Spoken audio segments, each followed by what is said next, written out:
अक्टूबर 2005। France के एक शान से छोटे शहर शारजे दजेल में सब कुछ सामान्य लग रहा था, लेकिन उस शाम एक ऐसा खौफनाक मर्डर हुआ जिसका रहस्य आज भी अनसुलझा है।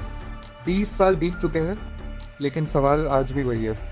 आखिर मैरीन बॉयसराक को किसने मारा? एक साधारण लड़की जिसकी जिंदगी अचानक खत्म हो गई। मरीन बॉयसराक 20 साल की एक कॉलेज स्टूडेंट।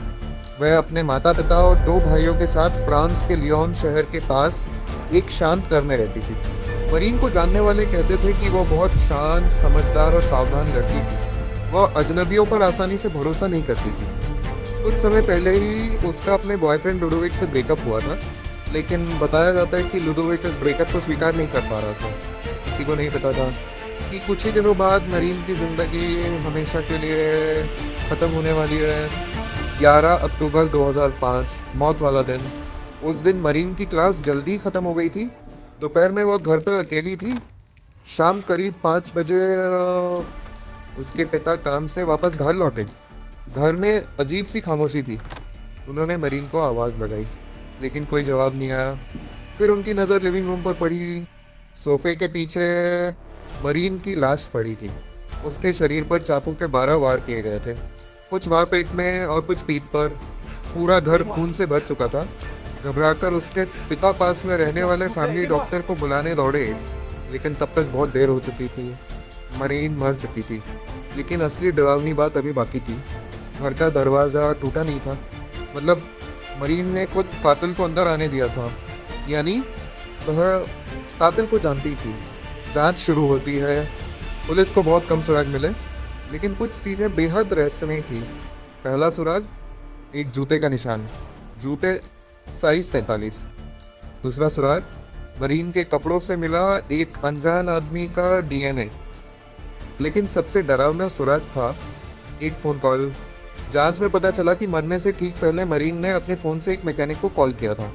शायद डर और घबराहट में उसने फ़ोन बुक से कोई भी नंबर दबा दिया। जब पुलिस ने उस मैकेनिक से बात की तो उसने बताया, मैंने सिर्फ एक आदमी की आवाज़ सुनी। वह मरीन को फ़ोन काटने के लिए कह रहा था और फिर कॉल कट गई। उसके बाद कभी मरीन की आवाज़ नहीं सुनी गई। लेकिन कहानी यहीं ख़त्म नहीं होती। मरीन का मोबाइल कभी नहीं मिला।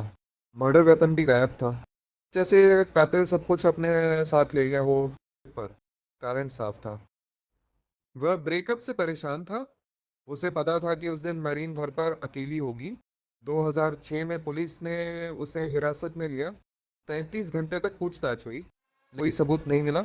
उसे छोड़ दिया गया। शायद यही मरीन का कातिल है। लेकिन सालों की जांच के बाद 2024 में उसका डीएनए टेस्ट किया गया और परिणाम आया, डीएनए मैच नहीं हुआ। यानी वह भी कातिल नहीं था। 20 साल बाद भी कोई जवाब नहीं, कोई गिरफ्तारी नहीं।